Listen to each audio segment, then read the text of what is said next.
Alright, Hyundai 2016 TUCSON preventative maintenance, oil change, filter change.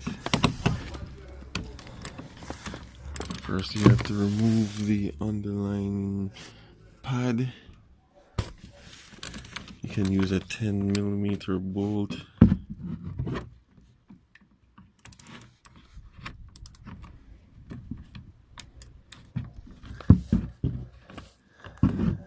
Socket.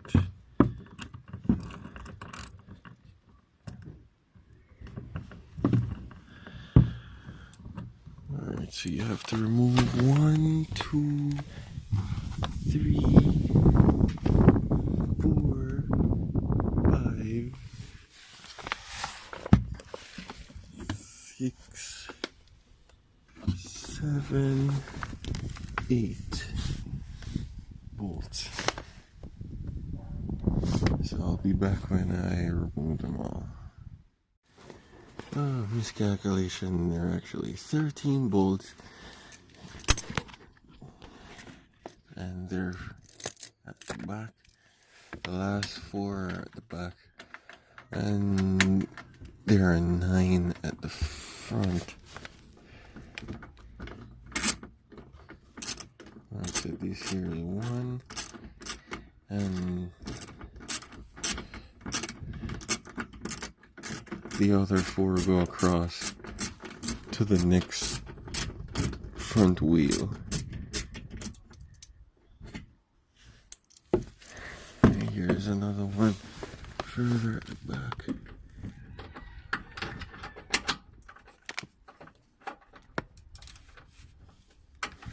You get the idea. Alright, so my camera cut out just now. I caught it almost on time. Still unscrewing this filter.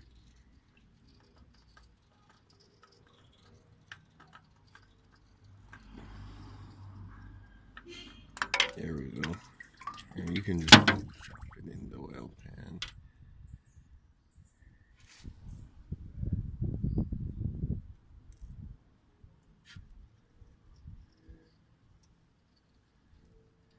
See, you can. I'll allow that to drain in the meantime.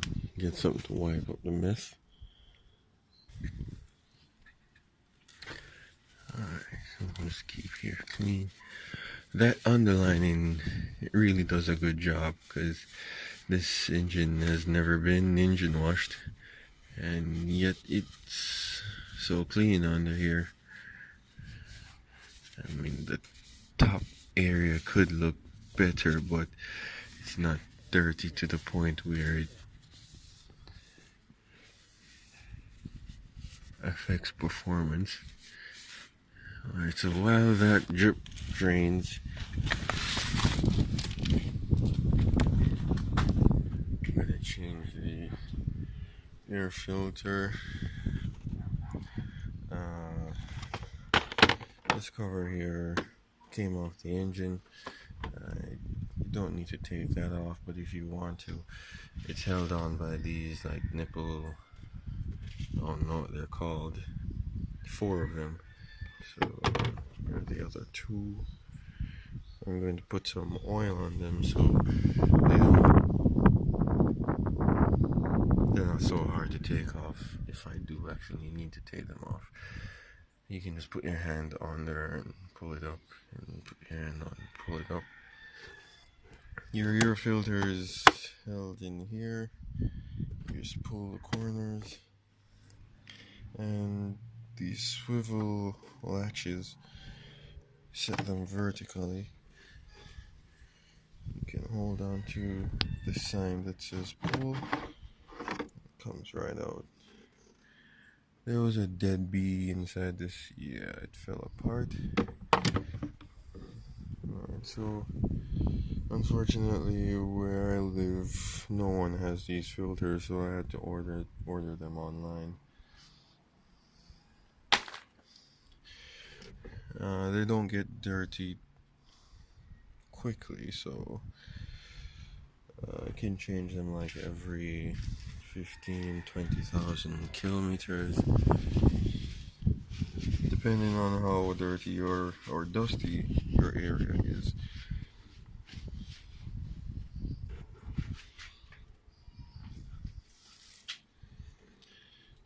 So it's pretty dusty.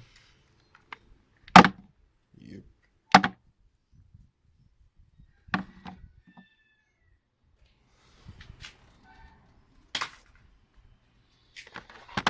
So these were the filters ordered online. I'm gonna use them right.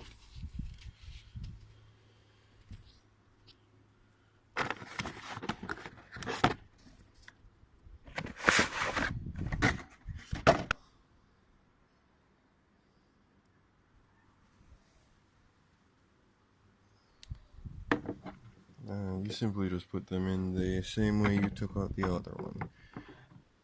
Slide in. Yep. And push up the vertical latches. Set them horizontally to lock it in place. And put the cover back on.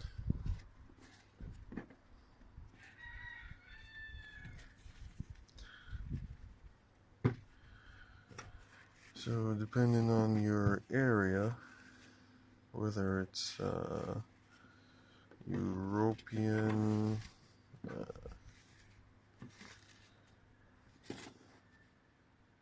or North American, or Middle East, there is a maintenance schedule that you should follow, and also depending on your driving conditions, that maintenance schedule varies. For my specific region, the oil should be changed every 5,000 kilometers, and so should the air filter. However, the air filter does not get dirty within 5,000 kilometers, so that one has been in here for like maybe 15,000 kilometers, if not more. So the air filter can be changed like long after 5,000 kilometers, so it doesn't really matter. However, the oil and the oil filter, engine oil that is, should be changed every 5,000 kilometers, or region specific. For my region, that's 5,000.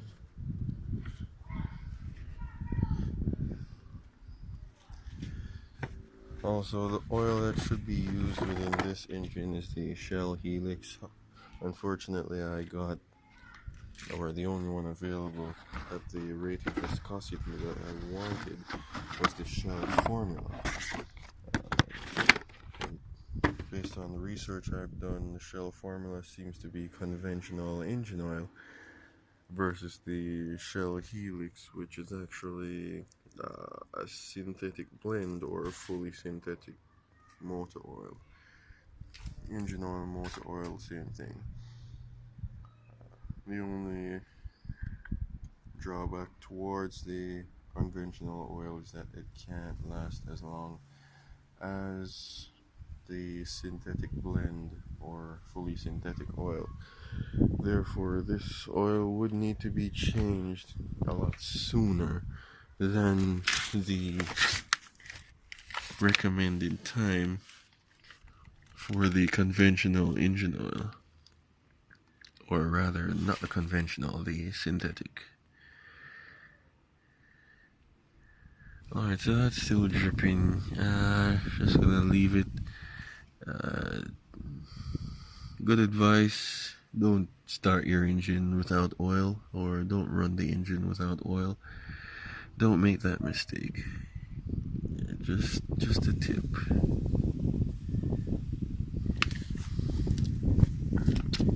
So the only thing left to do is to install the new oil filter and refill the engine.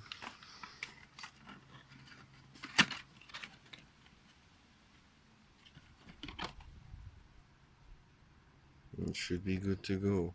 Another tip would be to put some oil, preferably old oil, on the seal, so the next time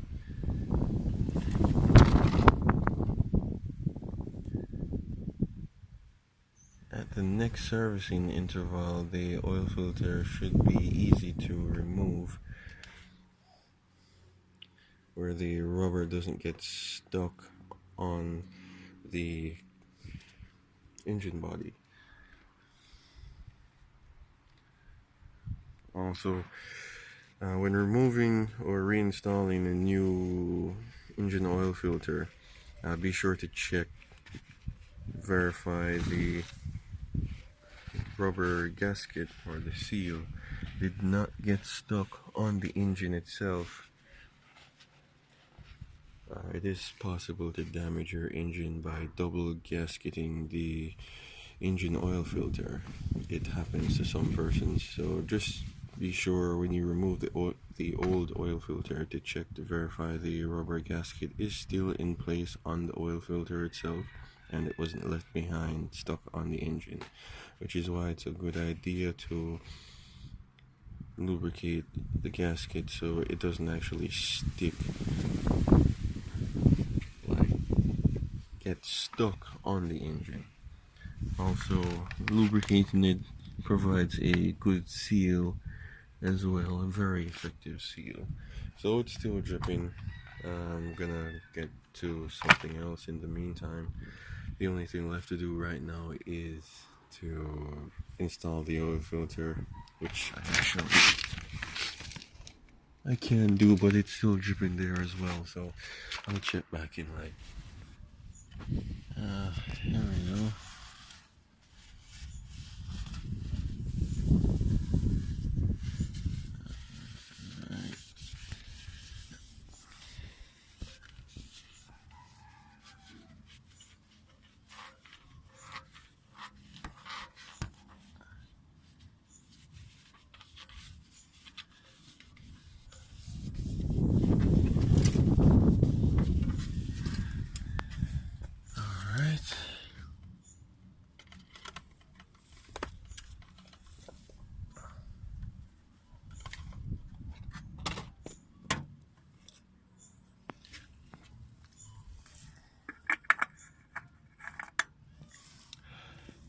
The air filter, no, the oil filter, you just put it on. Yeah, you don't have to force it to go on.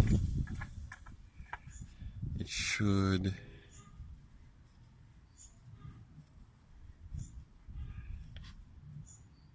just go on. Threads should catch on with ease, so you don't have to like force it to go in. My bad. Another good tip would be to fill the oil filter with clean oil.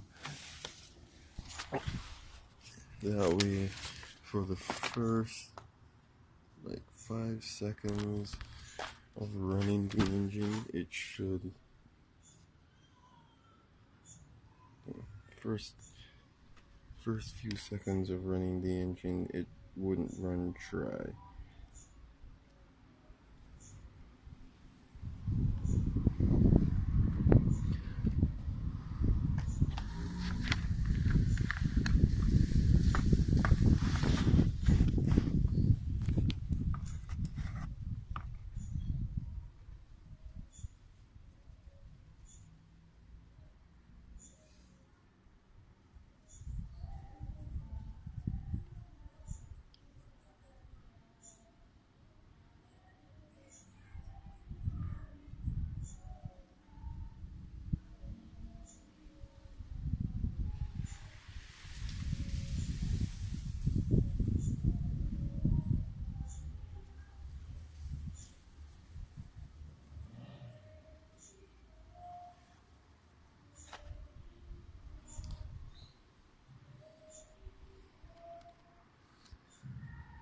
Wow, this oil filter is bigger than I thought.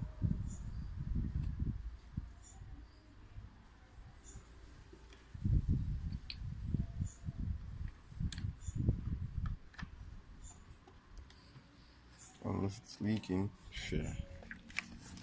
I'm just kidding. Now to reinstall the new filter. There we go.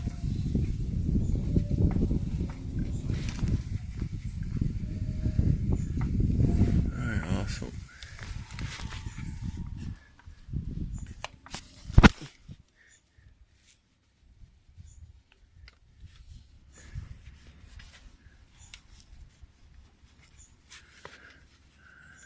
That will make it clean, so the next time you remove it, you have tight enough grip.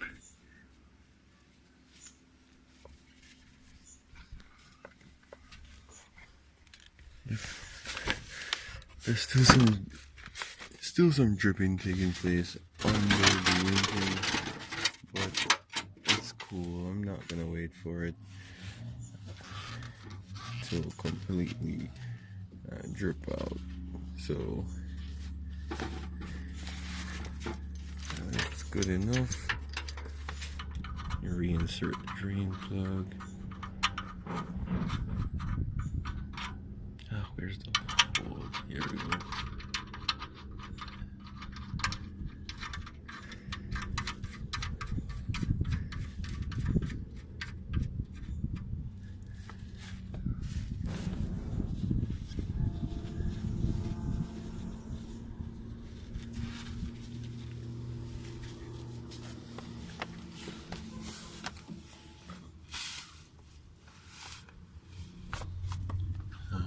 The drain plug reinserted, you just tighten it to get it snug so it doesn't leak.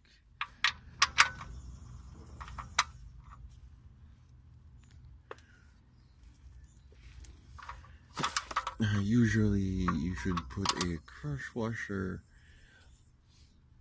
onto the drain plug to prevent things like over tightening and leaking as well. But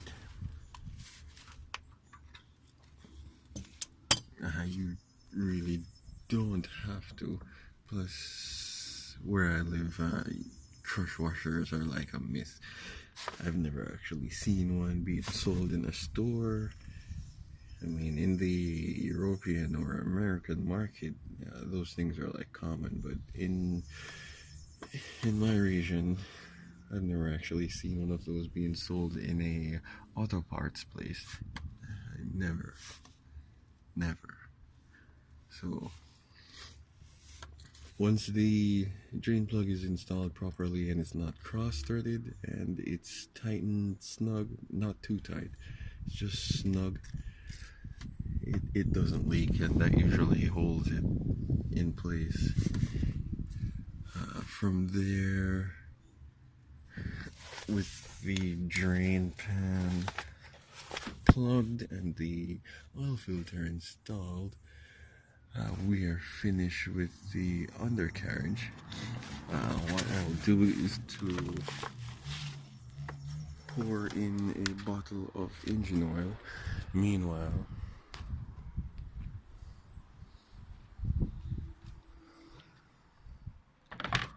I'll be replacing or reinstalling the underlining. Now the trick is to pour the bottle like this. Makes it easier to pour. Yep.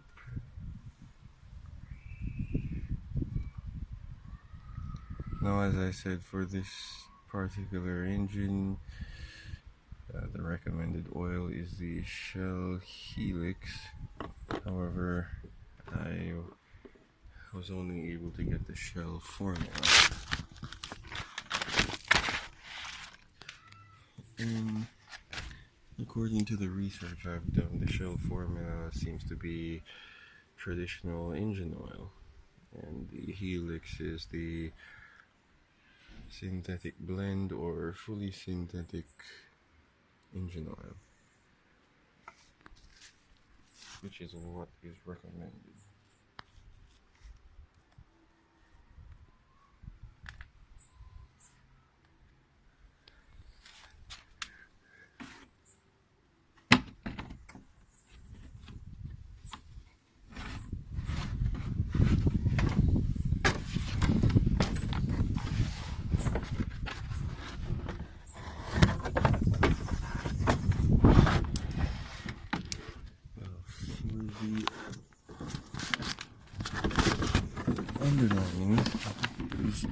no way to keep it up in place. You just have to bolt it in, and when it gets bolted in, it stays in place. So you just have to put in the bolts one by one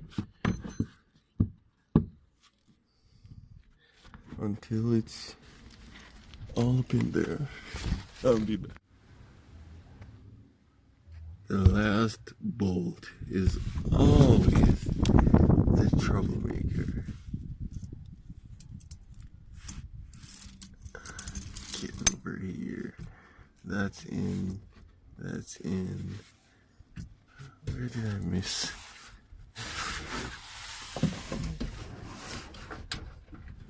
That one. One over here.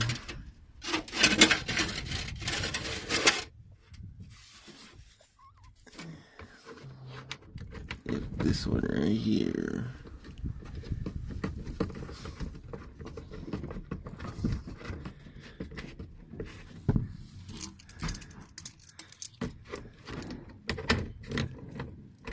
There we go.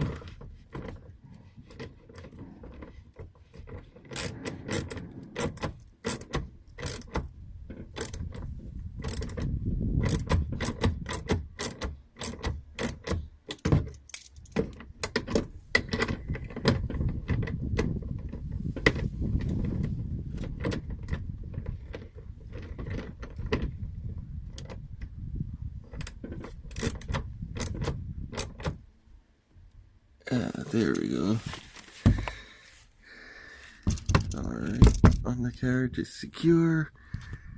On the lining is secure. Now, let's finish the refilling process. So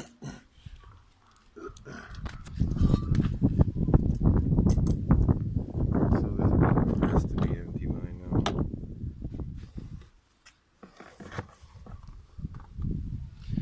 I don't know where I put the cap. I'll find it soon.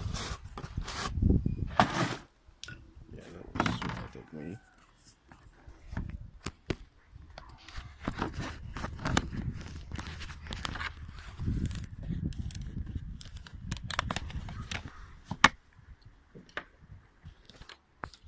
Same process as before.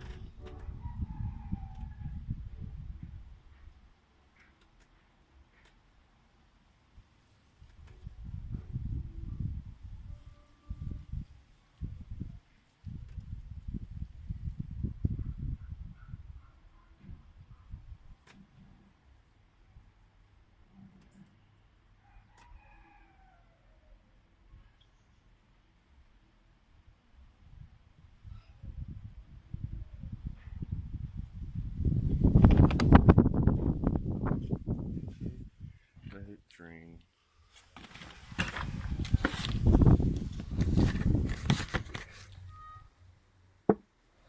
I need a funnel.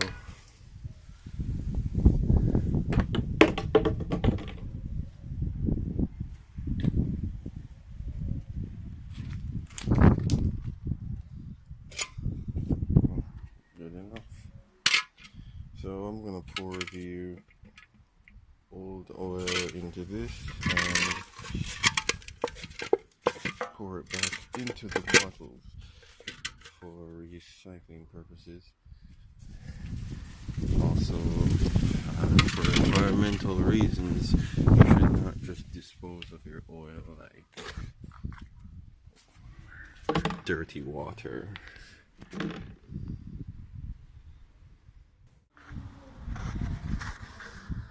Okay. Bottle number 3.